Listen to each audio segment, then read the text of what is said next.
y comenzamos. Ya, ahí sí. Bueno, entonces lo último que nos queda, bueno, lo penúltimo que de ahí nos queda evolución, que tenemos que coordinar cuándo vamos a hacer la devolución. Ya, yo creo que mañana, pero si no, eventualmente puede ser el jueves, que es como lo último que nos queda.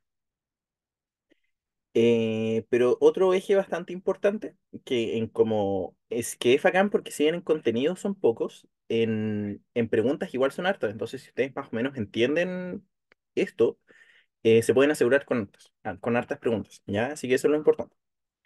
Em, entonces, en este caso vamos a ver, empezar con la unidad de ecología, que la verdad con el transcurso de los años, al menos desde que llevo tanto dando la PAES como haciendo clases, siempre le quitan materia acá, ¿ya? Ahora mismo la cantidad de materia que entra es bastante poca. Entonces, casi más que organismos y ambientes, es como tramas tróficas y fotosíntesis y respiración celular. Ya como que no es nada más allá de eso. Antiguamente era mucha más materia, pero lo han ido acortando. Entonces, lo primero que vamos a ver dentro de esto es un poquito más en detalle, ¿ya? Importante, un poquito, ¿ya? O sea, un poquito más que solo saber cuáles son los reactantes y productos, ¿ya? Es entender a modo muy general cómo funciona este proceso de fotosíntesis y de respiración celular. Pero como digo, muy por encima, no les voy a pedir que se aprendan las 14 enzimas no, ni siquiera sé cuántas son. O sea, yo lo aprendí en algún momento, me supe todo esto de memoria, pero la verdad no sirve, ¿ya? A no ser que sean bioquímicos. Pero si no, la verdad es que no sirve mucho. Entonces no se pongan a memorizarse el ciclo de Krebs, ¿ya? O como aprender esas cosas, cómo estresarse con esto. Porque en general lo que preguntan es solamente los nombres de los pasos como intermedios y qué ocurre más o menos en cada paso, ¿ya? Entonces, a modo muy general, tenemos que entender cosas bien puntuales acá. Este esquema está bastante bueno porque una de las cosas que se evalúa es entender la conexión que hay entre la fotosíntesis y la respiración aeróbica, ¿ya? Bueno, respiración celular, en verdad. Entonces, partamos por definiciones bien concretas. ¿Qué entienden por fotosíntesis? Me acuerdo que lo pregunté como en la primera clase, hace harto, pero igual me gustaría saber qué recuerdan de eso. Más o menos, ¿qué es la fotosíntesis?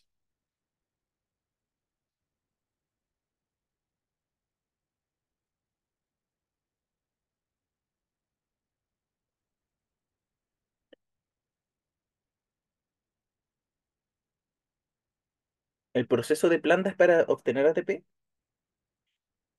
Ya, bien. O sea, me gustó que dijeses ATP porque si bien no es la definición como tal o no es como lo que hace al final la fotosíntesis, sí finalmente es el objetivo, ¿ya? La fotosíntesis, como bien dice la Sophie y el Gastón, es el proceso donde a partir de sustratos o reactantes, en este caso inorgánicos, ¿ya? Vamos a obtener finalmente alimento. Algo que tenemos que entender es que prácticamente todos los seres vivos, ¿ya? Tenemos esta moneda de energía que hemos hablado harto, que es el ATP, ¿cierto? Con las células vegetales y animales es prácticamente lo mismo. Ahora, ¿qué ocurre con las células? ¿Por qué las células vegetales son tan bacanes? Porque las células vegetales van a producir su alimento, que es principalmente sintetizar carbohidratos. En este caso, el que ustedes ya conocen, que es la glucosa, ¿cierto? Es C6H12O6, ¿cierto? Pero con esta glucosa, después la vamos a volver a utilizar para obtener ATP, ¿ya? Por eso, si finalmente, si bien no es el objetivo de la fotosíntesis, sí es el objetivo de la célula tener carbohidratos para tener energía, ¿ya? Entonces, ¿cómo ocurre esto? Nosotros tenemos, desde acá, ¿ya? Imaginemos que tenemos una célula de una plantita, ¿ya? Así como pasto, no sé. Y recuerden que la fotosíntesis ocurre en un organelo que es el cloroplasto, ¿cierto? El cloroplasto es de membrana doble o de membrana simple, ¿se acuerdan?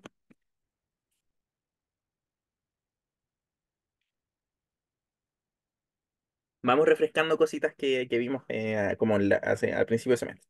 Membrana doble, ¿cierto? Muy bien. ¿Y qué otras cosas tiene el cloroplasto, se acuerdan? Tiene membrana doble, sí, como se acordarán, por ejemplo. ¿Se acuerdan de la teoría endosimbiótica que se plantea? No sé si se seguirá planteando, la verdad. Recuerdan que el cloroplasto es como una especie de bacteria, que es fagocito, ¿cierto? Y quedó dentro de una célula eucariota. Entonces, una de las cosas que tiene es ADN circular, así como una bacteria, ¿cierto? Tiene sus propios ribosomas dentro. Bueno, y ahí tiene la estructura del cloroplasto, ¿cierto? Pero es bastante similar a una bacteria, hasta cierto punto. Perfecto. Bueno, este cloroplasto entonces, ya dentro de la célula vegetal, va a ocurrir que el sol es súper importante, la energía lumínica, porque esta energía lumínica va a realizar un proceso en donde a partir de agua, ¿ya? Vamos a, mediante una serie de reacciones que veremos un poquito más en detalle, ¿ya? Vamos a producir ciertos reactivos, ¿ya? Vamos a romper esta molécula de agua, se libera oxígeno en el proceso, que es el mismo el oxígeno que nosotros respiramos, ¿ya? Y finalmente, eh, este cloroplasto a partir de CO2 y agua va a producir nuestra molécula como una de las moléculas que más necesitamos para la producción energética, que son los carbohidratos, ¿ya? ¿Por qué se utiliza? Ahora, se han preguntado por qué, por ejemplo, para hacer ATP o como dentro de todo, ¿por qué son carbohidratos? ¿Por qué, por ejemplo, no obtenemos energía de lípidos, por ejemplo? ¿O por qué no obtenemos ATP de proteínas? ¿Han pensado en eso? Así como así como, no sé, pensamiento random, intrusivo a las 12 de la noche, como, ¿por qué mi cuerpo no puede hacer ATP a partir de proteínas? O mejor preguntarse, ¿puede hacer ATP a partir de proteínas? ¿Se lo han preguntado? ¿Qué creen ustedes?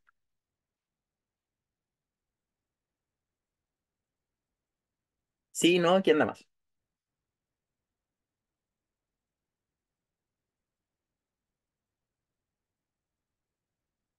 Exacto. Así como porque este carbohidrato que tenemos acá, la glucosa, cuando entra a la mitocondria, se metaboliza, se degrada, a modo muy simple, y se liberan productos como de desecho, que son CO2, bueno, agua metabólica también. Pero lo más importante, producimos ATP, ¿cierto? Ahora, mi pregunta es, que solo lo estoy invitando a pensar, ya no quiero detenerme mucho con esto, pero como, ¿por qué tiene que ser un carbohidrato? ¿Por qué no puede ser una proteína, por ejemplo? ¿O por qué no puede ser un lípido, del cual yo genero energía?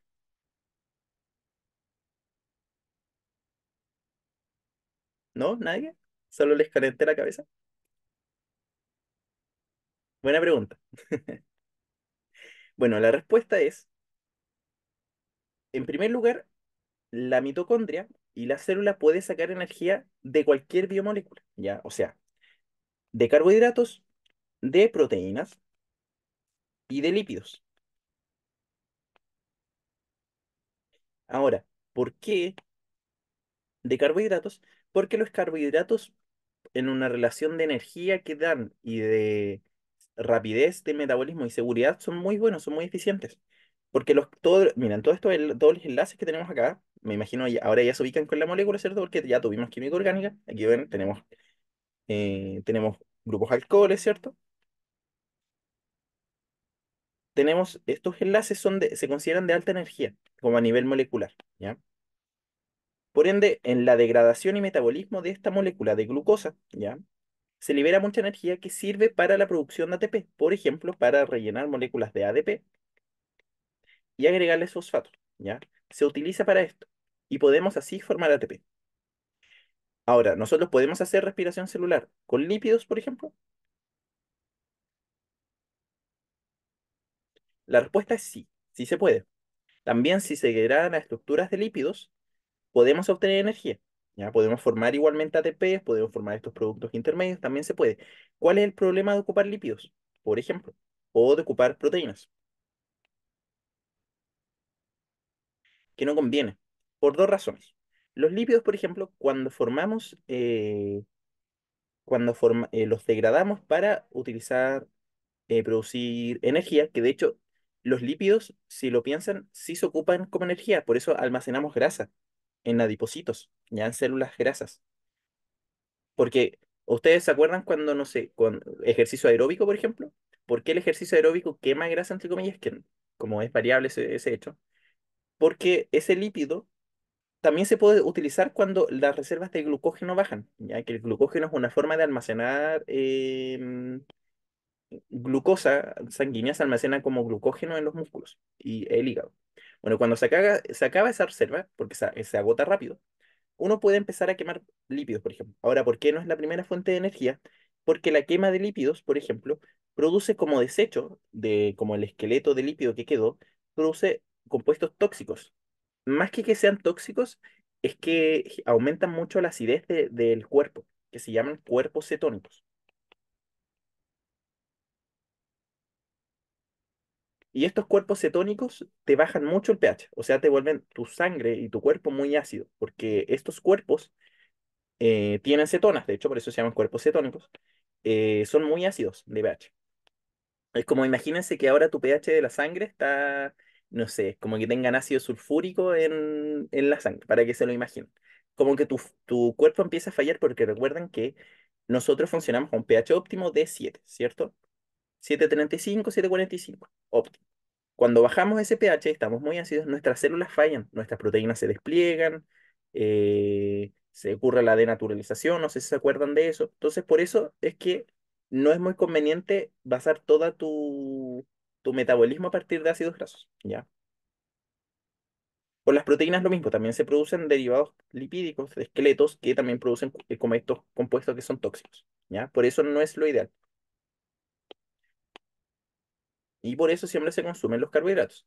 Y también los ácidos grasos que nosotros tenemos en como en la grasa, no es que se consuman siempre directamente cuando quemamos grasa, sino que se van transformando a carbohidratos a partir de otras estructuras. Pero eso es más, los voy a enredar más. Solo quiero que entiendan que en teoría con cualquier molécula, como biomolécula, sí podemos producir energía, ¿ya? Pero lo ideal es con carbohidratos.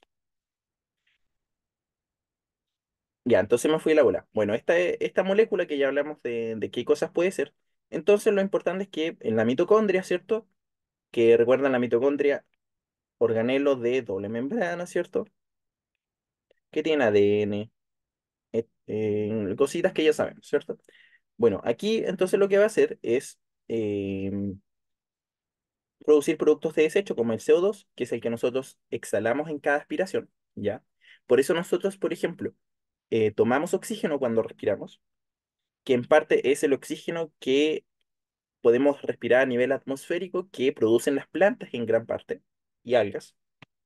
Y este oxígeno me va a permitir que se realice la respiración celular y después el metabolismo de desecho de todas mis células del cuerpo son entonces, voy a hacer aquí un vasito sanguíneo, producen entonces CO2 como desecho.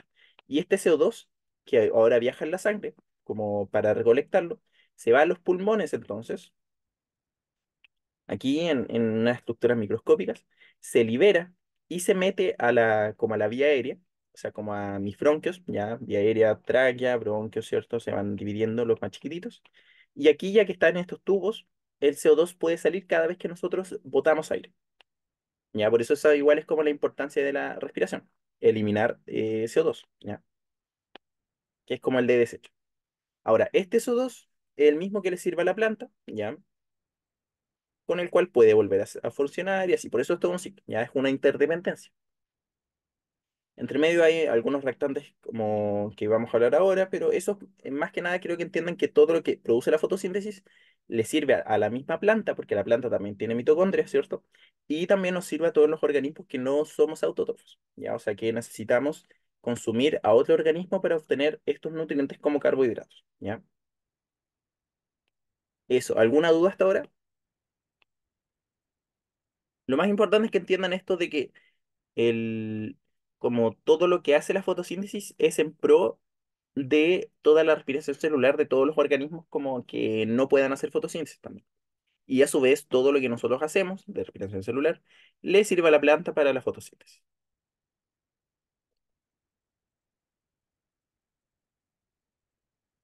Ujú. Ya, entonces del cloroplasto ya hablamos un poco, ¿cierto?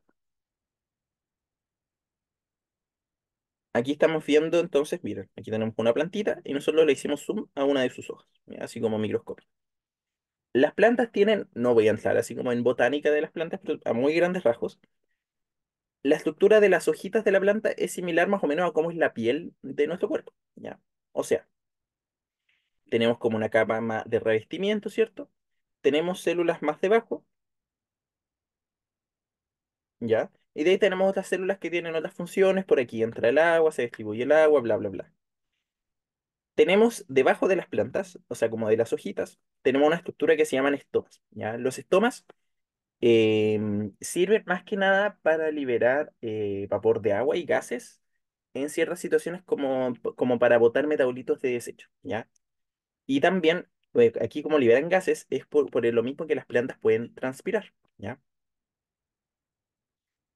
Bueno, ahora, finalmente, en todas estas células de cada una de las hojas, ya tenemos células que pues, son capaces de hacer fotosíntesis porque tienen cloroplastos, ¿cierto? El cloroplasto es la estructura fundamental para hacer fotosíntesis. Entonces, ahora el cloroplasto nosotros ya lo conocemos. Un detalle un poquito hablando en profundidad, es que el cloroplasto está formando por una serie de como saquitos, así aplanados, como monedas, ¿ya? Que van así,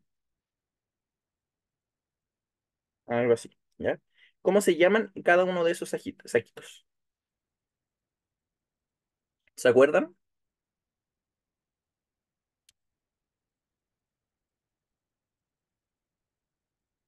Aquí es algo que uno siempre se confunde entre grana y tilacoide. ¿Cuál es la grana? ¿Cuál es el tilacoide?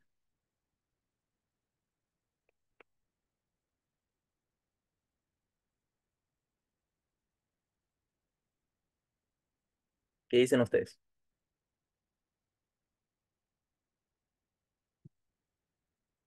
Tilacoide, ¿cierto? Muy bien. Exacto. Esta entonces, esta torre, que es como esta pila de monedas de 100 pesitos, entonces es una grana, ¿cierto? Las granas. Y cada uno de estos discos entonces es el tilacoide, ¿ya? Ahora, voy a quitar este zoom. Ahí sí. En el tilacoide, aquí no se ve mucho, pero finalmente tenemos dos lugares donde ocurre la fotosíntesis, ¿ya? En primer lugar, dentro de este tilacoide, aquí, si le hacemos zoom a este cuadrado de aquí, nosotros tenemos entonces una estructura membranosa que se conoce como membrana, lo abrevio como MB, membrana tilacoidal.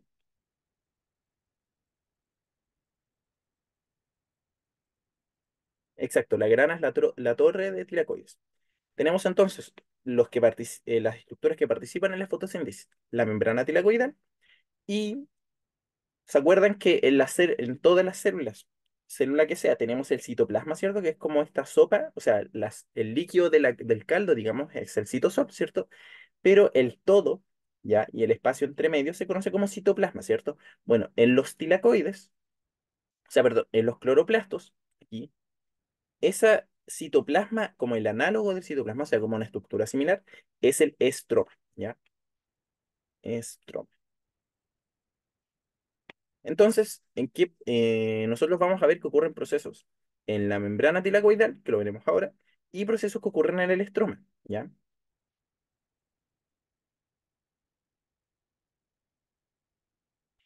Bueno, tenemos que entender algunas cositas de qué hay dentro del tilacoide, ¿ya? Dentro de cada tilacoide existe una molécula que se conoce como clorofila, ¿ya?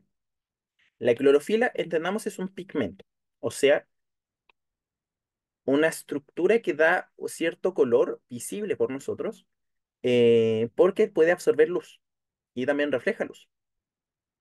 Este pigmento permite justamente hacer la fotosíntesis. O sea, si les pregunto, si experimentalmente removemos la clorofila de los cloroplastos, ¿podemos tener fotosíntesis o no podemos tener fotosíntesis? ¿Qué creen ustedes?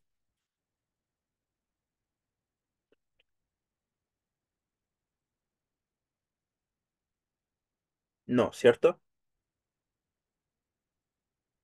O sea, en teoría, sobre todo, finalmente no podemos tener fotosíntesis porque lo que se altera es la fase lumínica, ¿ya? Porque la clorofila lo que hace es absorber fotones de luz. ¿Saben qué es un fotón? O no sé si lo han visto en física. Yo no sé si se los enseño, no me acuerdo.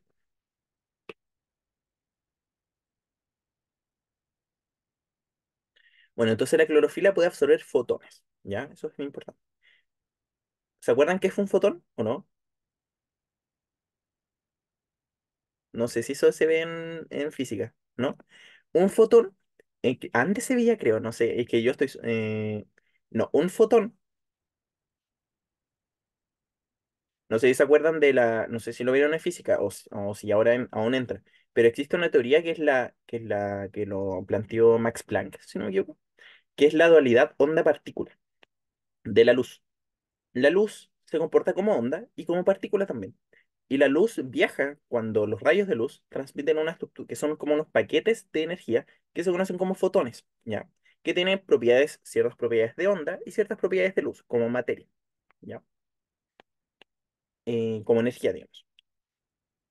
Pero finalmente no es necesario que lo sepan así en detalle, solamente entendamos que es un paquetito de energía que viaja como fotón, ya de luz.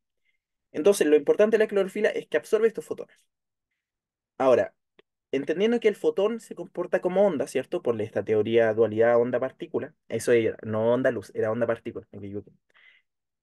Los fotones presentan una longitud de onda, porque son un tipo de onda de energía, ¿cierto? Entonces lo que hace es que cada pigmento absorbe luz en un rango de longitud de onda, o sea, en un intervalo de acá hasta acá, por ejemplo, ¿ya?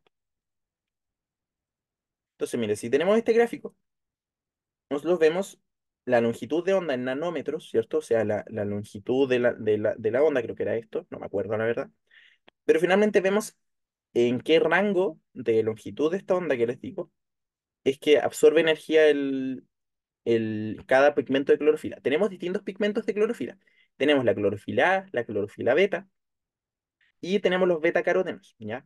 Entonces, por ejemplo, la clorofila beta, que es como la más característica, en este caso tiene una absorción de luz más o menos de entre 450, miren, veamos aquí,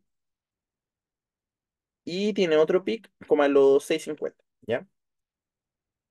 Tenemos la clorofila A que tiene su otro pic, por ejemplo, absorbe principalmente tonalidades dentro del espectro de luz que son más azules. La clorofila beta también tiró a los azules, un poco más a los verdes, etcétera. Ahora, ¿qué produce el color en las hojas? El color principalmente ocurre y se ve por la porción del espectro que se refleja, ya no la que se absorbe. Entonces, por ejemplo, los betacarotenos, por ejemplo, no absorben nada de colores naranjos, amarillos a rojos, ya. Por ende, los betacarotenos dan esos colores. Por ejemplo, alguna planta o fruta que tenga muchos betacarotenos son, por ejemplo, los tomates, ¿ya? Pero, por ejemplo, la clorofila A, por ejemplo, perdón, la clorofila beta y la A, en general no absorben el color verde. Por lo mismo, es que se refleja, ¿ya? Obviamente aquí hay muchas variaciones en tonalidades dependiendo de qué preponderancia tengan con el color, ¿ya? Por eso en general los colores no suelen ser todo el mismo verde, ¿ya? Pero eso. Bueno, igual algo que pueden deducir también es que todos los pigmentos fotosintéticos absorben bastante bien el azul. Por eso mismo no es muy común ver plantas azules, salvo ciertas excepciones. Y si se ven azules, suelen ser en colores más oscuros, como no un celestito así muy, muy, muy celeste. ¿Ya? Entonces, por eso es importante la clorofila. ¿Se quedó claro el tema la longitud de onda? Se supone que ahora, por lo que yo sé, entra. Y ahora, ¿cómo podrían preguntarles esto? Por ejemplo, si mi longitud de onda hace tanto a tanto, no sé, ¿qué colores podría ser como no sé, la planta? Ya, algo por el estilo.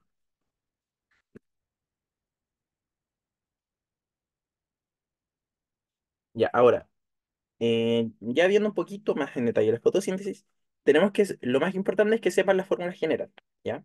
Que como la reacción química, que es con 6 moléculas de CO2 más 6 moléculas de agua, nosotros como productos finales vamos a tener glucosa más oxígeno, ¿ya? El oxígeno, si bien está dentro del lado de los productos, no es como que a la planta le interese producir oxígeno, ¿ya? Em, lo que más le interesa es producir glucosa. Ahora, el oxígeno como tal no sirve para la fotosíntesis, sirve para la respiración celular. Ya eso es algo importante a considerar. Entonces, toda la energía lumínica, lo más importante es que va a pasar a ser energía química, ¿cierto? Esta energía química se traduce en que producen carbohidratos, ¿ya? Entonces, tenemos que entender que la fotosíntesis se divide en dos fases, ¿ya? Una fase dependiente de luz o lumínica y una fase independiente de luz o oscura. No sé si puso la imagen, sí, acá. Entonces, la fase dependiente de luz, ¿ya? Aquí es donde participa la clorofila. En este caso, justo en los tilacoides, porque recuerden que los tilacoides tienen clorofila, em, gracias al pigmento fotosintético, se puede absorber luz, ¿ya? Esta luz solar, cuando se absorbe, la gracia es que puede romper una molécula de agua, ¿ya? Que es la que está acá. Cuando se rompe esa molécula de agua, este proceso se conoce como, que está justo acá, voy a hacer zoom, esperen, ahí sí. Ese proceso, como les decía, se conoce como, no sé si no sé si ya lo mencioné, como fotólisis o fotólisis, pero voy a escribirlo más chico,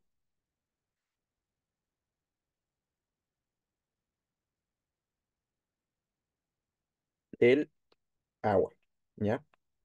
Esto quizás es algo que debiesen recordar. O hidrólisis también, sí, también es lo mismo. Hidrólisis, muy bien. Hidrólisis, lisis de agua, ¿ya? Puede ser cualquiera de los dos nombres. Entonces, justo aquí en la membrana tilacoidal en específico es donde ocurre la fotólisis del agua, ¿ya? Aquí en la membrana del tilacoide que también tienen una membrana simple. Entonces, todo el agua que se absorbe para esto se rompe y aquí se rompen dos, pues se rompe. Si tenemos H2O, queda el oxígeno separado como oxígeno. En este caso va a formar oxígeno dicotómico, porque eso, bueno, ¿por qué? Porque se ocupan dos moléculas de agua, ya, dos H2O. Por eso mismo después el oxígeno que se suelta se puede unir y formar oxígeno dicotómico, ¿cierto? Como molécula, ¿ya? Porque uno no puede pillar oxígeno como solito por la vida. De hecho, el oxígeno que anda solito por la vida es tóxico, que se conoce como especie reactiva de oxígeno, que es lo que genera la oxidación del cuerpo. Pero el oxígeno normalmente está así, como molécula. Entonces el oxígeno sale del tilacoide y es el que nosotros respiramos, ¿ya? Aquí está todo el oxígeno que respiramos. Luego ocurre una serie de reacciones, ya aquí, por qué ocupan los protones, ya. Uno habla de protones cuando dice H+, porque este hidrógeno es un hidrógeno que no tiene un electrón, ¿ya? Por ende solamente es un protón, por eso se llaman como los hidrógenos, como los cationes de hidrógeno se conocen como protones, por eso, ¿ya? Porque solamente tienen un protón.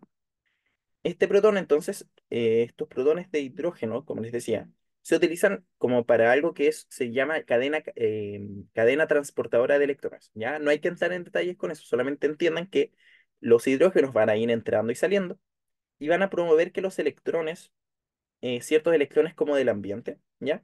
Van a tender a seguir estos protones porque el electrón tiene carga negativa y el protón tiene carga positiva, ¿cierto? Como una especie de imán.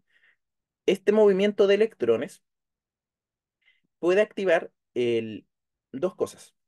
En primer lugar, los protones pueden activar ciertas proteínas que van a producir finalmente ATP, ¿ya? Esto es uno de los productos que podemos obtener. Entonces, vamos a formar algo de ATP, poquito, ya no como la respiración celular, y vamos a formar otra estructura que se llama NADP, en este caso NADPH.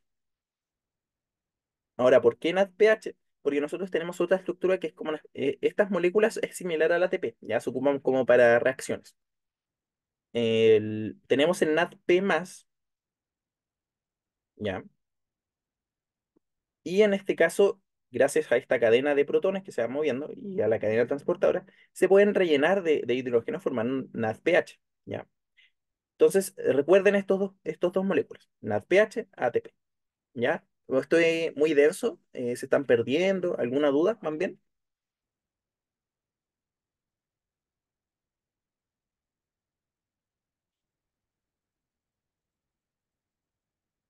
¿Bien todos los 9 que están acá? Sí, acá. Bueno, repaso muy rapidito. Fase lumínica ocupa luz, ¿cierto? Entonces la luz rompe el agua, el oxígeno que se rompió se va para afuera, quedó rompido, ¿cierto? El rompido. Los hidrógenos que quedaron se utilizan para algo que se llama cadena transportadora de electrones, en donde los electrones se mueven siguiendo a estos hidrógenos que van moviéndose por la membrana, ya por distintas proteínas. Estos hidrógenos, protones o protones, que sí, es lo mismo en este caso, porque tienen un más, permiten formar ATP y permiten formar NADPH. Estos dos son reactantes que son moléculas de la fase lumínica que nos interesa. Son productos de la fase lumínica, de hecho. ¿Ya? Entonces, hasta ahí más o menos sería la fase lumínica. ¿Ya? O sea, todo esto en presencia de luz. Luego ocurre algo que se llama ciclo de Calvin, ya que lo voy a anotar por acá.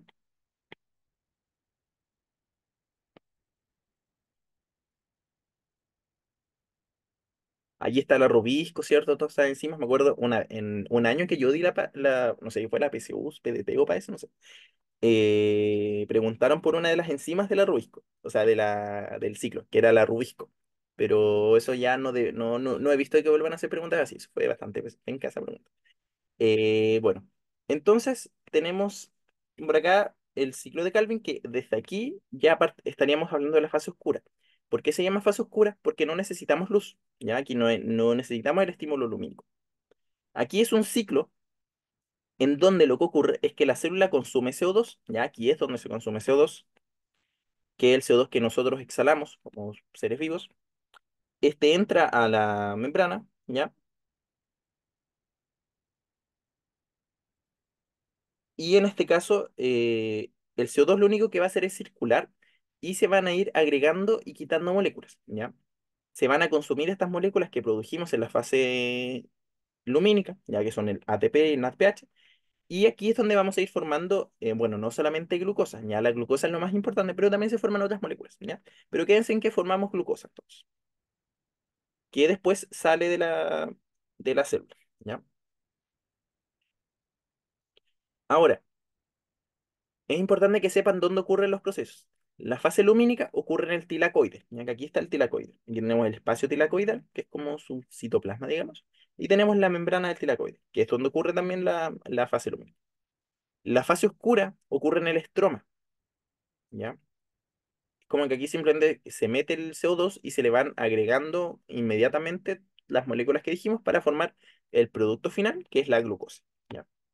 Y el otro producto, entonces, que es el oxígeno, este salió en la fase lumínica, ¿cierto? Cuando se hizo la hidrólisis del agua o fotólisis, es lo mismo. Salió de la célula, ¿cierto? Este se exporta. Eso sería fotosíntesis. Aquí, como lo mismo, en verdad, no sé si hay algo que pueda agregar. Como un poco más en detalle, pero es lo mismo, ¿ya? Se produce ATP de la fase lumínica, NADPH también, y aquí está el ciclo de Calvin, que es donde metemos CO2, que aquí está esta enzima, no se la tienen que aprender, pero es una proteína que puede fijar CO2, ¿ya? Solamente eso.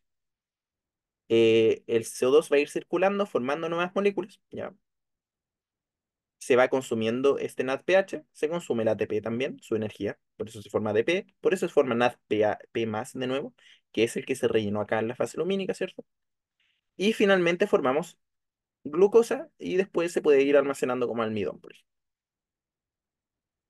¿Ya? ¿Alguna duda? Aquí hay un resumen de todo lo que les dije, como dónde ocurre, qué se necesita, qué forma. ¿Ya?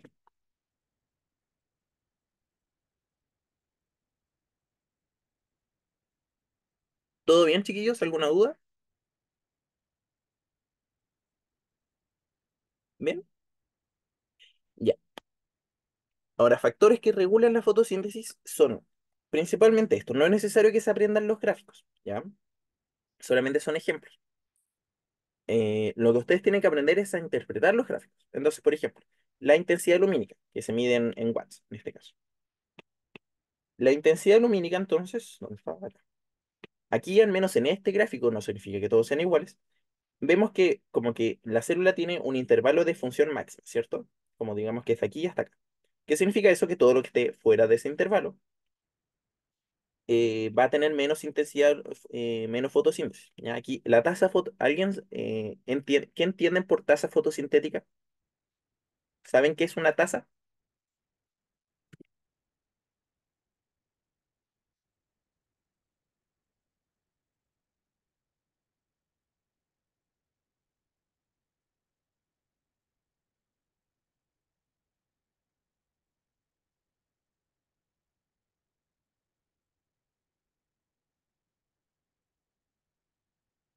Exactamente.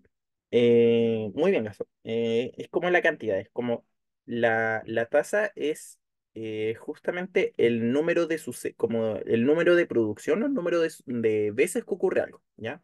Así como la tasa mitótica, que era cuánta mitosis hacen en un intervalo de tiempo, ¿ya? Bueno, aquí la fotosíntesis es lo mismo, tasa fotosintética.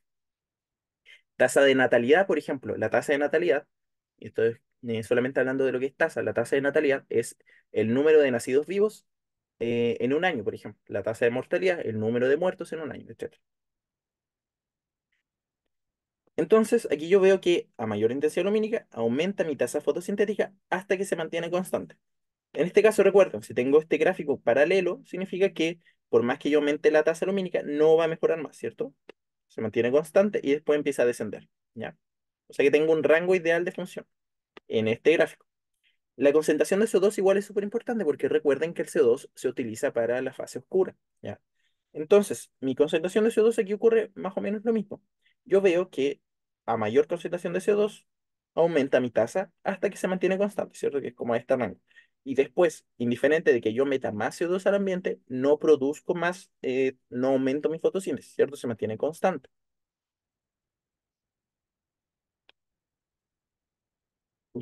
Concentración de agua, características del agua, etcétera.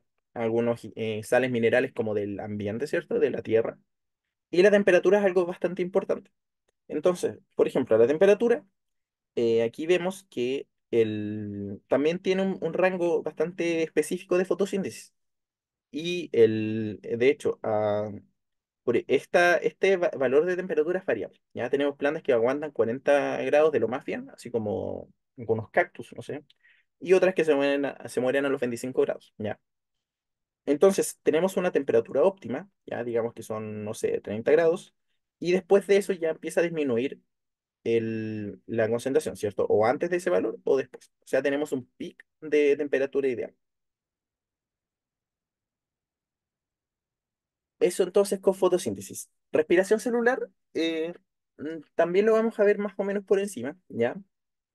Recuerden que la mitocondria, algunas estructuras que tenemos como organelo, primero recuerden que es de doble membrana, ¿ya? Súper importante. O sea, tenemos una membrana externa.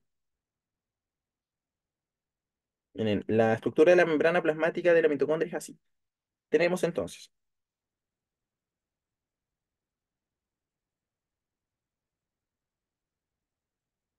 ¿sí? Y tenemos esta de acá.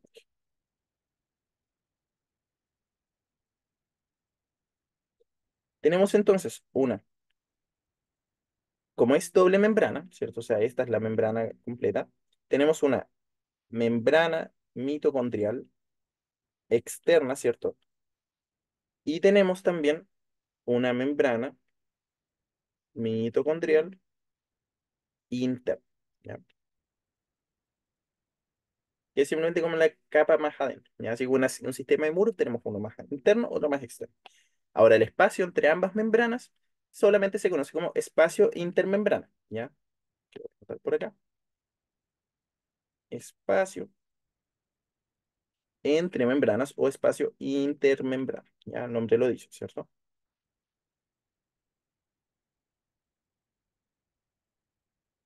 ¿Qué otras estructuras nos interesan para la respiración celular?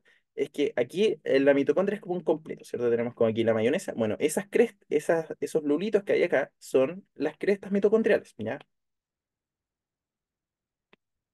Que las crestas mitocondriales, mira, no sé si tengo otra imagen, no la tengo. Las crestas mitocondriales son como una especie de, que de hecho las voy a anotar acá, aquí se ven, cresta mitocondrial. Entonces, las crestas mitocondriales son como un plegamiento para adentro, así como que se mete para adentro de la membrana interna. Ya miren, aquí tenemos la membrana mitocondrial interna, esta se mete para adentro, forma un doblez, ¿cierto? Se dobla de nuevo para volver a formar membrana y aquí se forma la cresta.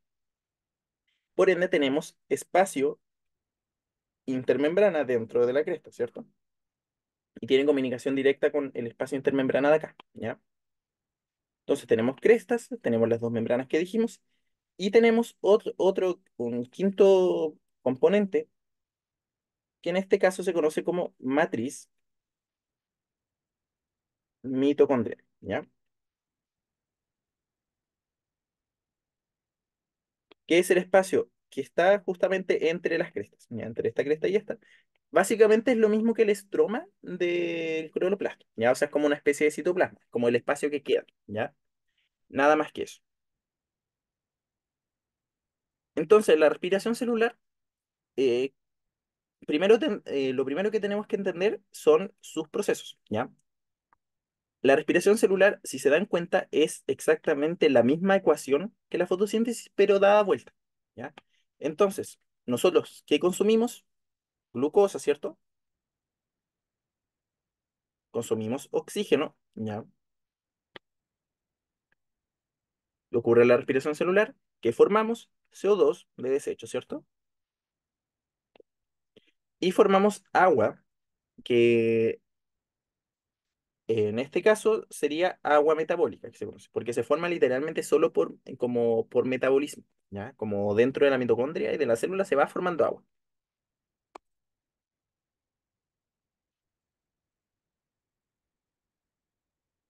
Ahí sí. Entonces, esto es agua metabólica, ¿ya?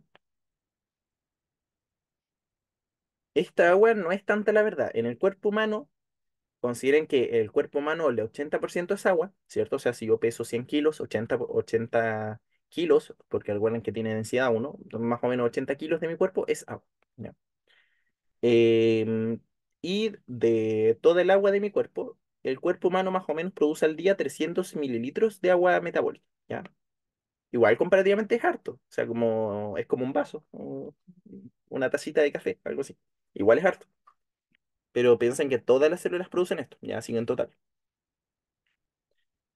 Entonces, es muy importante que consideren esto como mecanismo. Ah, y aquí está más, me faltó, que se la comió la foto. El producto estrella, ¿cierto? Que es el ATP, ¿ya?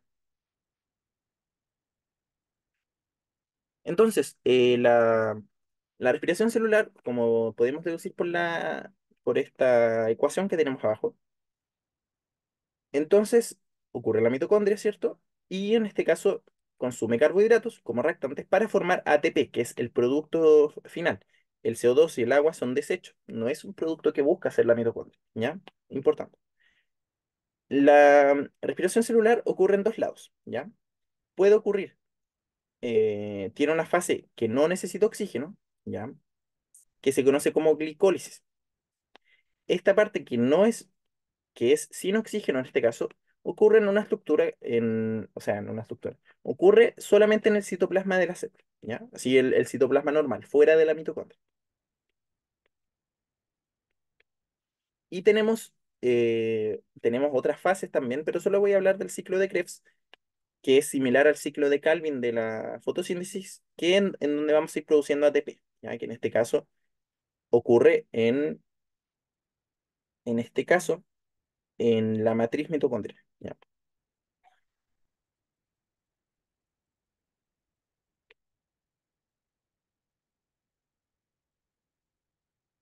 Entonces, la glicólisis, no, lo único, miren, el nombre glicólisis habla de que se rompe la glucosa, ¿ya? Glicólisis, lisis romper, de glucosa, ¿ya? Entonces, la molécula de glucosa que nosotros conocemos se va destruyendo, se va formando nuevas moléculas y dentro de eso se produce algo de ATP. Pero en la glicólisis, que lo anoté por G, solamente se producen como 2 a 4 ATPs, ¿ya? En moléculas, es muy, muy poquito.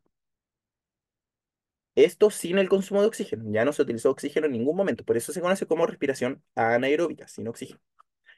Parte de estos productos de la rotura de ATP van a formar una molécula que se llama piruvato.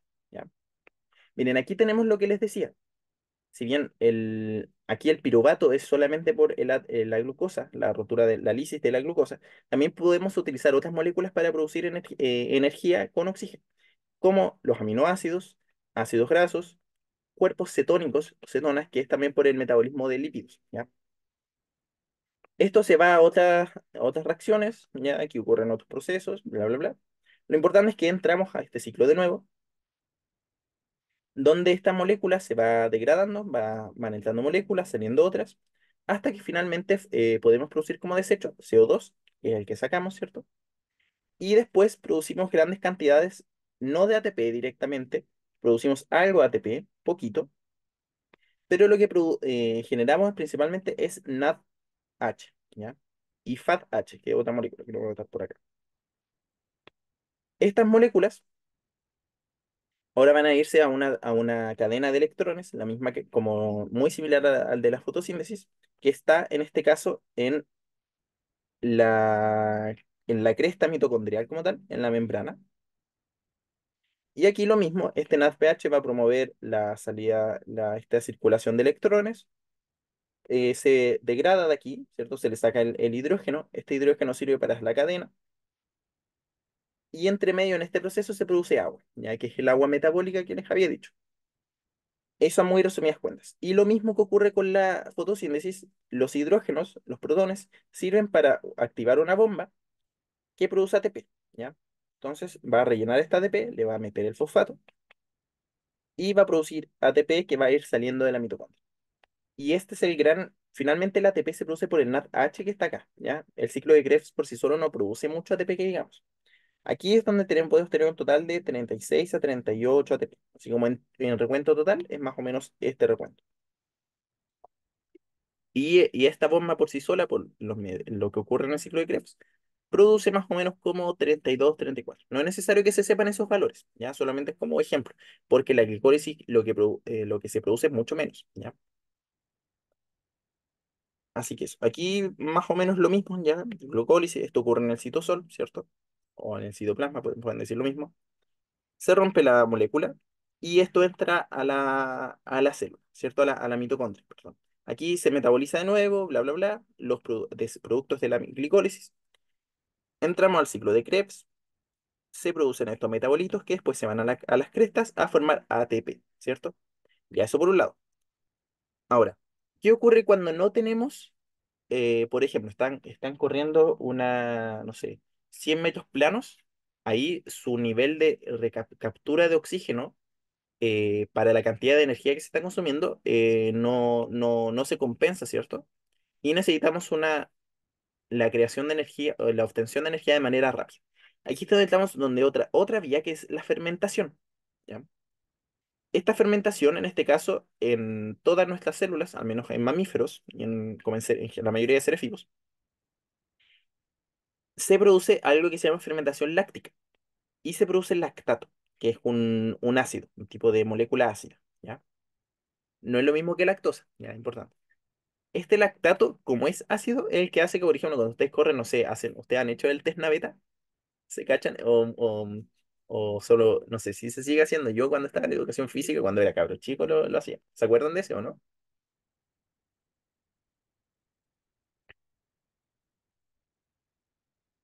Ya, bueno, igual, me imagino que hay otros que hacen deporte, pero como estás en un periodo donde no puedes respirar o estás hiperventilando, no obtienes el suficiente oxígeno y tus músculos están consumiendo una gran cantidad de ATP respecto al que pueden absorber de tu oxigenación, van a empezar a irse por una vía sin oxígeno, que es la fermentación. Ahí producen lactato. El lactato es un ácido o ácido láctico, sí, es lo mismo. Y este ácido láctico lo que hace es un ácido que se va a empezar a almacenar en los tejidos que lo están produciendo. Por ejemplo, los cuádriceps, ya así como si estuviste corriendo. Es un ácido que promueve un poco el daño, un leve daño, ¿ya? Y sobre todo genera el dolor, que es como este dolor cuando no puedes contraer tu músculo, ya, porque este ácido como altera la contracción de tu músculo y genera como esa sensación de ardor, ¿ya? Que es por lactato. Ahora, ¿qué otra fermentación conocemos? La fermentación alcohólica, por ejemplo. Procesos por ejemplo, para formar chicha, no sé si ustedes conocen la chicha. Formación de cervezas, etcétera. Que eso lo hacen otros tipos de organismos, como levaduras, hongos, etcétera. Eso. ¿Quedó claro fotosíntesis y respiración celular? ¿Alguna duda? ¿Algo que no haya quedado claro?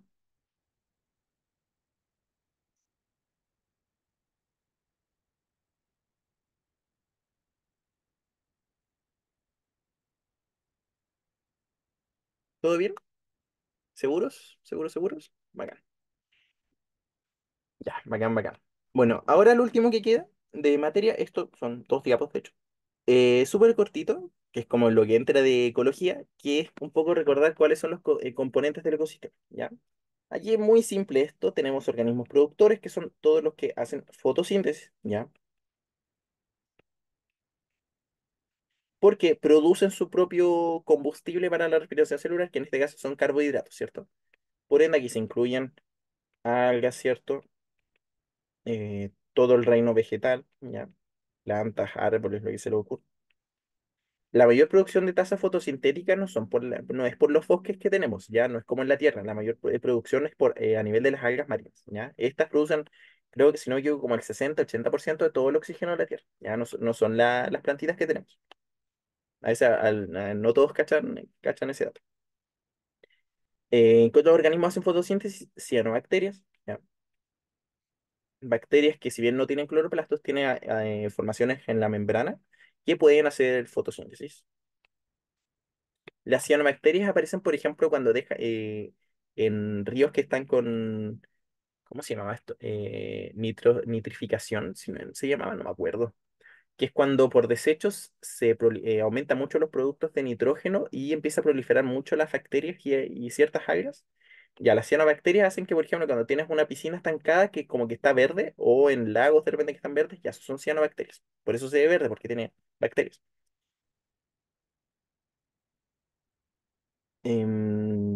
Bueno, eso. Los consumidores, todo el resto que necesitan consumir otro organismo para obtener energía, ¿cierto? En forma de biomoléculas, ¿ya? Que hay distintos tipos de consumidores. Los descomponedores se encargan es también una especie de consumismo, pero finalmente degradan todo, ¿ya? Son bacterias principalmente, algunos hongos, saprófitos, que descomponen como el resto de energía que quede del tejido para hasta descomponerlo en su totalidad y en base a eso producir otras moléculas como que son aprovechadas y etcétera. Recuerden que los productores tienen una nutrición fotoautótrofa, o sea, autótrofa significa el trofismo, como que se nutren, ya, trofo significa nutrir, autótrofo significa que se nutren a sí mismos, fotoautótrofo significa que se nutren a partir de la luz, ¿cierto? Se hace fotosíntesis, porque tenemos la nutrición quimioautótrofa, ¿ya? Quimioautótrofa,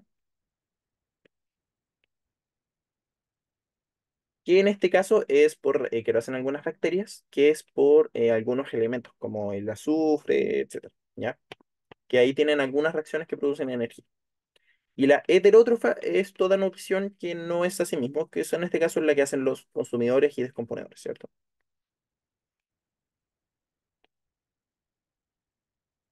Ya, ahora, la cadena trófica primero entendamos que es una línea recta, ¿ya? Es una flecha que indica, en este caso la flecha, indica la transferencia de energía, o sea, esta flecha indica que la energía, por ejemplo, de acá se va hacia, como se consume por este otro organismo, ¿ya? Por eso le transfiere su energía. Eso significa la flecha. No significa que este se coma este, no. Significa que este le da su energía a este organismo de acá, al consumidor. Entonces, aquí tenemos los productores primarios, ¿cierto? Ya sabemos, los organismos productores, que en este caso son los que obtienen la energía del sol, ¿cierto? Tenemos los consumidores primarios, que es el que se come al productor, el secundario se come al consumidor primario y el consumidor terciario se come al consumidor secundario, ¿cierto? Ahora, estas cadenas siguen algo que se llama ley del 10%. Esta ley del 10% habla de esto. Si tenemos el solcito, ya lo voy a anotar aquí, voy a hacer un solcito aquí. El Sol entonces entrega, en este caso, solamente el 1% de la energía total del Sol. ¿Ya? Y esta la entrega entonces a los organismos primarios, ¿cierto? A los productores primarios. Que voy a hacer aquí una plantita,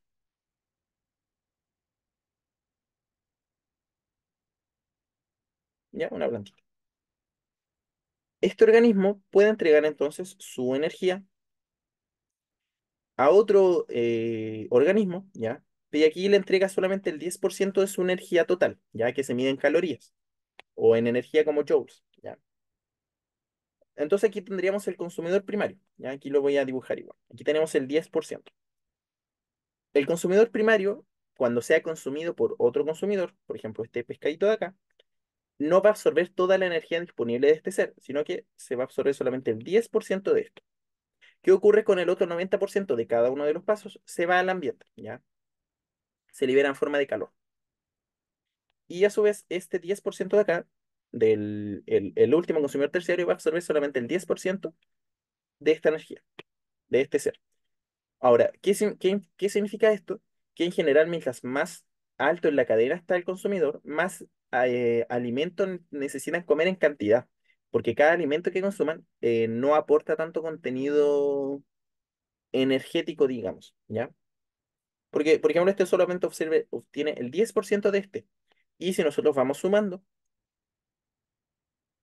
si ustedes quieren calcular cuál es si tenemos un total de energía, pongámosle 10.000, así como que con el que parte el alga verde, ustedes van multiplicando por 10, ¿cierto? Por 10%.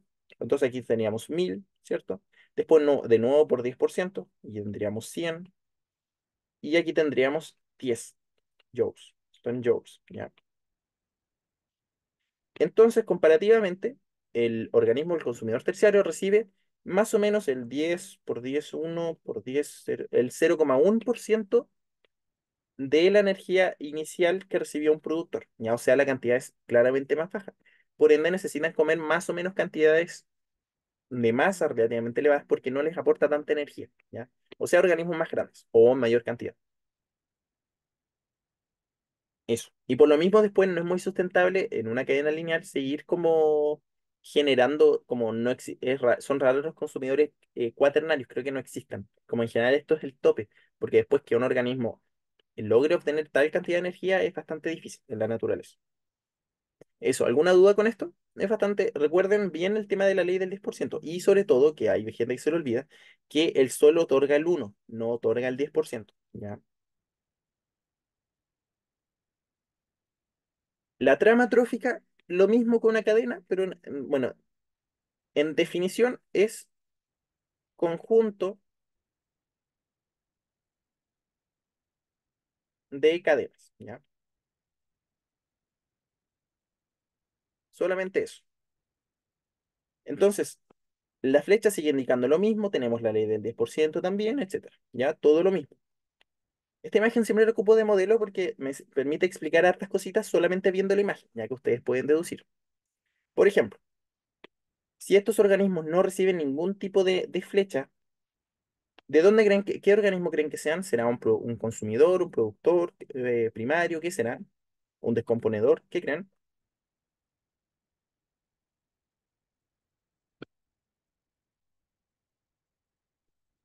Por ejemplo, yo tengo el organismo uno, ¿ya? ¿Qué tipo de organismo es? ¿Es un productor, un consumidor, un descomponedor? ¿Qué es? Muy bien, Nadal. Un productor, ¿cierto? O sea, en ustedes podrían decir ya, pero la flecha del sol, bueno, al menos en los dibujitos no suele dibujarse el sol, ya como que se asume. Entonces, este en este caso sería un productor. Dos también, tres también. Si yo tengo un organismo que recibe de un productor, entonces ustedes deducen, ah, este entonces es el consumidor primario, ¿cierto? Lo voy a entrar mejor con uno. Este de aquí también es un consumidor primario, entonces. Ustedes también, en base a esto, pueden deducir la dieta. Será, por ejemplo, este será herbívoro, carnívoro, omnívoro. Este, en este caso, ustedes pueden deducir, ah, es herbívoro porque solo se alimenta de un consumidor que normalmente suelen ser plantas, ¿cierto? O algas. No sé. Muy bien. Entonces, por ejemplo, si tengo este organismo 6, yo puedo sacar dos conclusiones de acá. yo puedo ver en primer lugar que es un consumidor, ¿cierto? Porque consuma 4 y consume uno, que en este caso es secundario, ¿cierto? Es el consumidor importante, consumidor secundario de 4 por esta cadena por 4 y es consumidor primario en este caso por uno directamente, ¿ya? Y que también puedo sacar de aquí que es omnívoro, ¿cierto? Porque se come a otro ser vivo que no es un productor, o sea, una planta, y se come a la planta también, o sea, es omnívoro. Con 7 lo mismo, ¿cierto? Aplica lo mismo. Con 5 ya lo hablamos, y por ejemplo 8 sería entonces un consumidor terciario, ¿cierto? Por esta vía de acá. Bueno, de hecho puede ser aquí como que en teoría es cuaternario, pero ahí ya no aplica tanto porque recibe otras, como muchas vías de alimento, ¿ya? Pero en teoría, bueno, aquí por esta vía es terciario. Ah, no, no, estoy pura, vi un cuadrado de más, es terciario igual. Productor, consumidor primario, secundario, terciario, ¿cierto? Por aquí lo mismo. Y por aquí también, ¿cierto? Excelente. ¿Alguna duda con esto?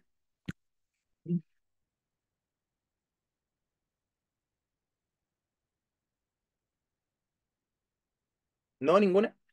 Ya, perfecto. Entonces vamos con... ¿Es cuaternario? A ver.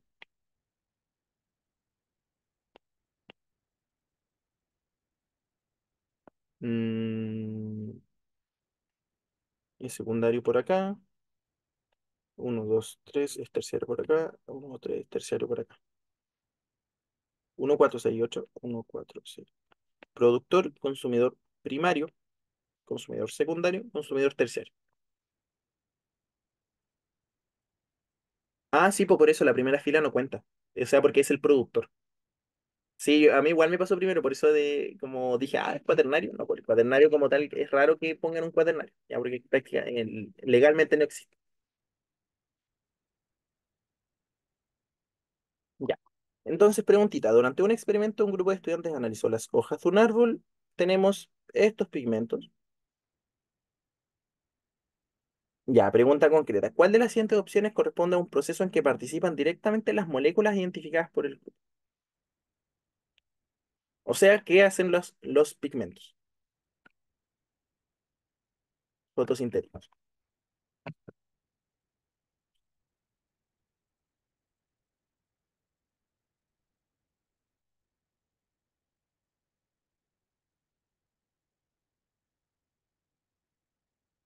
Por ejemplo, ¿los pigmentos sintetizan hidratos de carbono? No, ¿cierto? ¿Quién sintetiza como específicamente dónde se van sintetizando los hidratos de carbono si hablamos de la fotosíntesis? En este caso sería entonces el ciclo de Calvin, por ejemplo. Ciclo de Calvin. La B, almacenamiento de almidón. Esto no ocurre, o sea, no lo hacen los pigmentos, ¿ya? El almacenamiento de almidón, de hecho, bueno, lo puede hacer cualquier, como las células vegetales tienen algunas células que son especializadas en almacenar almidón. El almidón es un tipo de glucosa, pero como unida a muchas glucosas, ¿ya? Que se van ramificando. Y es como el glucógeno, es como una forma de almacenaje de carbohidratos, ¿ya? Así que descartado. Absorción de nutrientes, no, porque la absorción de nutrientes como tal tiene que ver más por lo que hace la célula como de meter nutrientes dentro, que es un proceso como por canales, ¿cierto? Y si hablamos ya como de las plantas directamente, esto le harían las, no sé, por ejemplo, las raíces, ¿cierto? Por ejemplo. Que de hecho las raíces, como ya hablando derechamente, las raíces son como una especie de canales, ¿no? Así como esto, que tienen un sistema como de absorción, así como aumentan la presión aquí y van absorbiendo agua por un tema de presión y por capilaridad, así como que entra el agua aquí, y también pueden absorber nutrientes como iones y todo porque van pasando los átomos por acá, ¿ya? Un sistema de tubos. Lo correcto entonces es la fotólisis del agua, ¿ya? Recuerden como que fue lo que vimos hace un ratito, que aquí la clorofila lo que hacía específicamente era absorber luz. Y cuando se absorbe luz, ocurre la fotólisis del agua, ¿ya? Lo más correcto de todas formas tendría que ser que ocurra la absorción de luz, en este caso. La absorción de fotones es como lo más específico, pero la fotólisis del agua es como lo más cercano, porque es lo que ocurre inmediatamente después. Y es justamente en lo que participa. Por ende, la correcta sería la D. ¿Alguna duda con esta? ¿Todos entendieron por qué?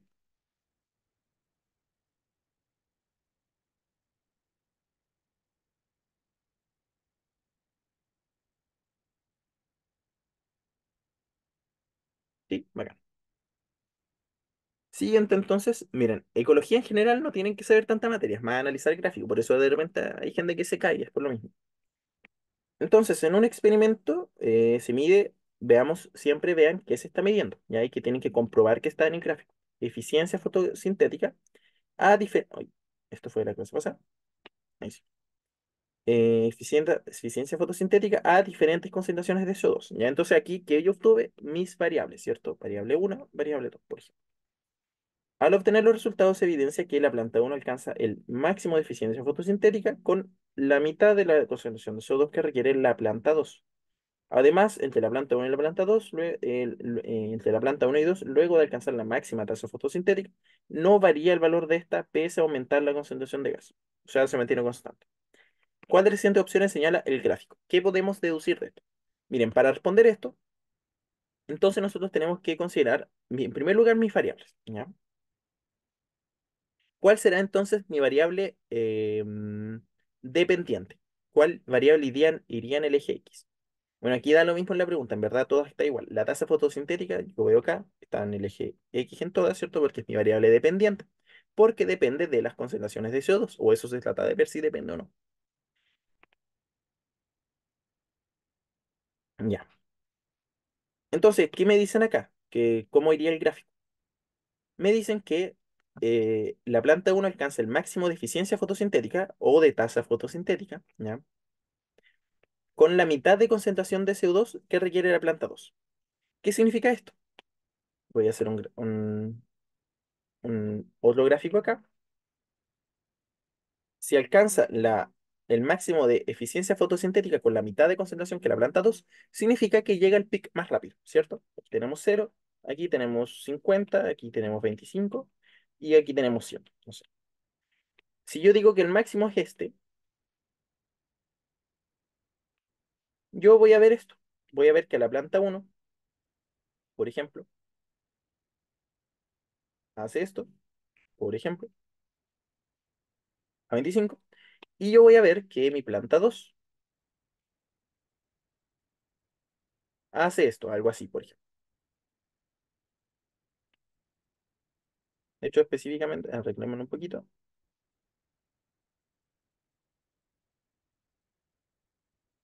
¿ya? O sea que llega el pic antes. Entonces me dicen que uno alcanza el máximo antes que dos. Ya eso es algo importante. ¿Qué me dicen después? Luego de que ambas, en cualquiera de las dos plantas, cuando alcanzan la máxima tasa fotosintética, o sea, el pic, o el mayor valor dentro del gráfico, ¿cierto? No varía ese valor pese a aumentar la concentración del gas.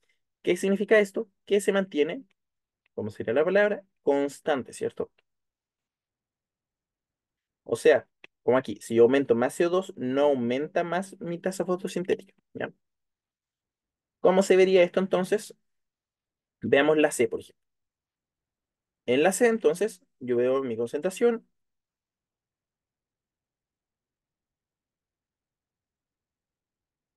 ya.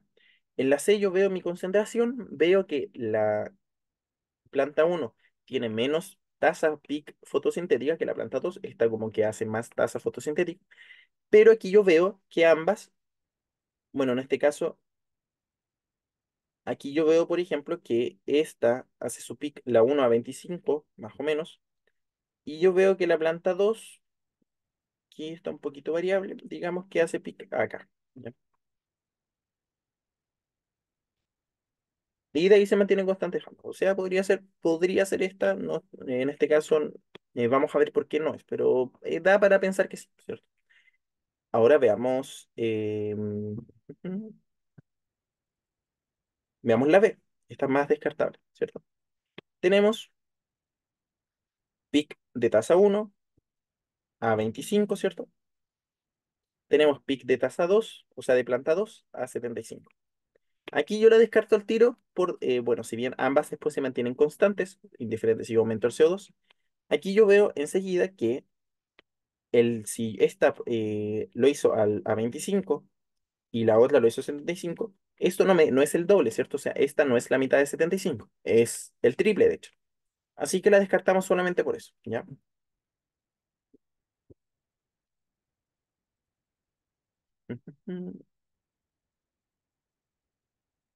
Veamos en la D entonces, en donde vemos que la planta uno alcanza el pico como a 25 por ahí, y la planta 2 alcanza el pic aquí un poco variable, digamos que por acá, ¿ya?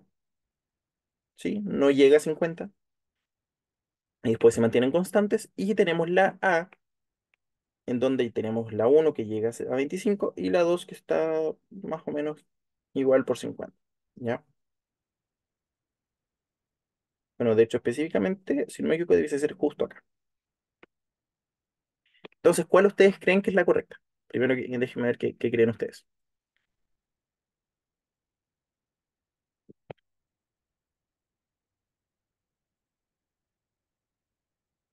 Porque están bastante parecidas.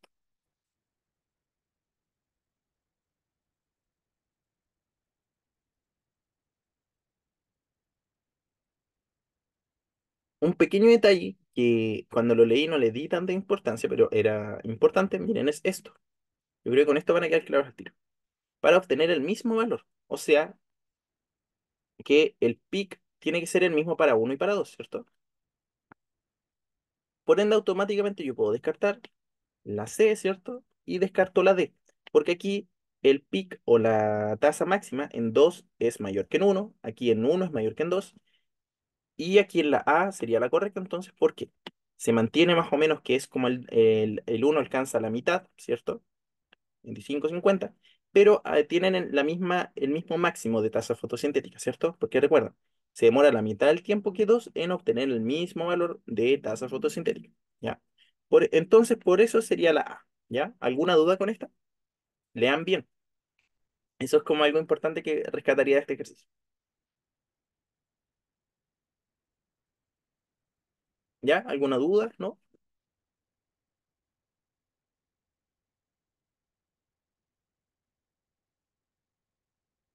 ¿Ninguna? Bacán.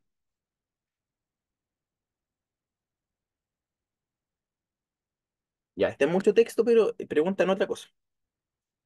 En una investigación se utilizaron varias plantas para evaluar el comportamiento de dos pigmentos fotosensibles o fotosintéticos bajo ciertas condiciones. Los resultados se presentaban en los siguientes gráficos. Tenemos entonces, es solamente analizar un gráfico, ¿cierto? Tenemos entonces una variable dependiente, que es la absorción de luz. Este gráfico es como bastante, aquí mezclaron como dos gráficos. De hecho, a veces lo que se hace es que esta parte de aquí se meta al otro lado. Entonces aquí tú lo verías como otra línea más que indica otra cosa, ¿ya? Entonces tenemos en variables dependientes la absorción de luz, la tasa fotosintética y tenemos por acá la longitud de onda. Entonces, la longitud de onda como está en el eje y X, sí, X, sería entonces mi variable independiente, ¿cierto? Y esta que está en el eje Y sería entonces mis variables dependientes, ¿cierto?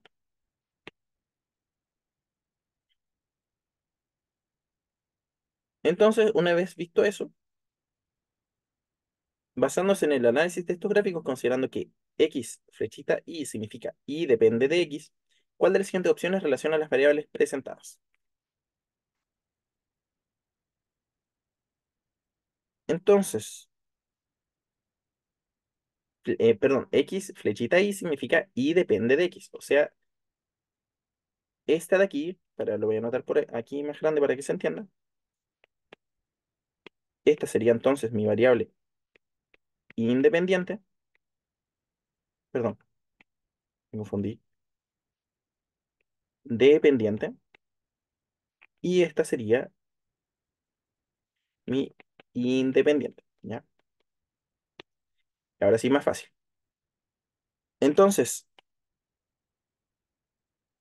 La A la descartamos al tiro, porque aquí me dice absorción de luz, tasa de fotosíntesis. O sea que la tasa fotosintética depende de la absorción de luz. Y aquí en el gráfico yo veo que ambas son las mismas variables dependientes, ¿ya?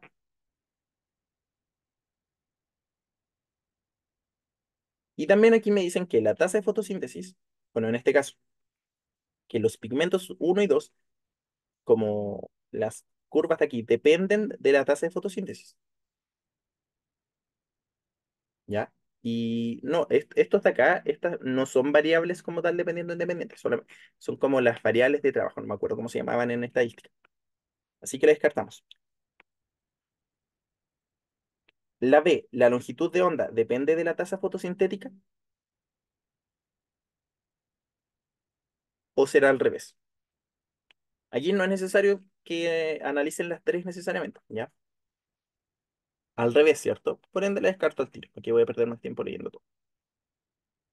Bueno, y la absorción, ujú. Bueno, la absorción de luz en este caso sí depende de la longitud de onda, pero la longitud de onda no depende de la tasa de fotosíntesis, ¿ya? La C, la absorción de luz sé que depende de la longitud de onda, y mi tasa de fotosíntesis depende de mi absorción de luz. Vamos a dejarla aquí con un puntito. Y la D, mi tasa de fotosíntesis depende de los pigmentos uno y 2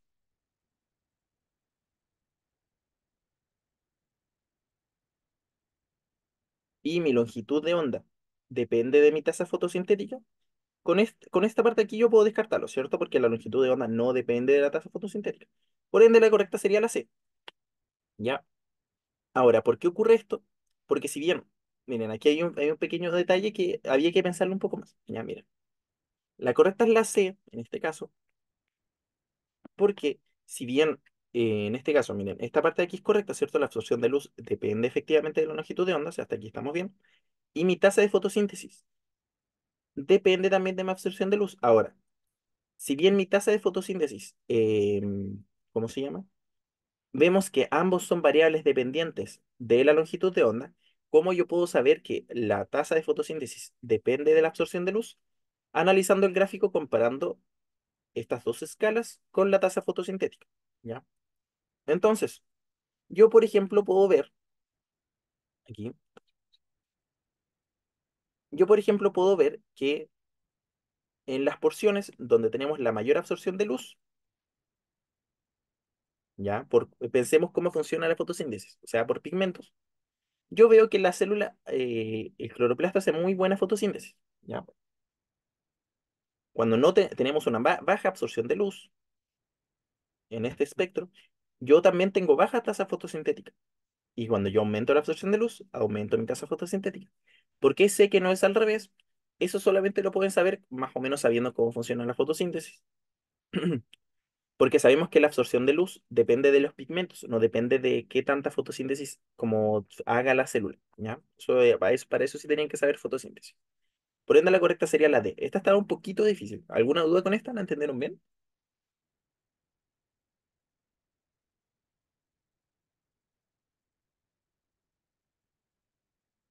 ¿Se entendió? Por ejemplo, ¿entendieron por qué la tasa depende de la absorción? Aunque no esté tan claro en el gráfico. ¿Sí? ¿Seguros? ¿Todos?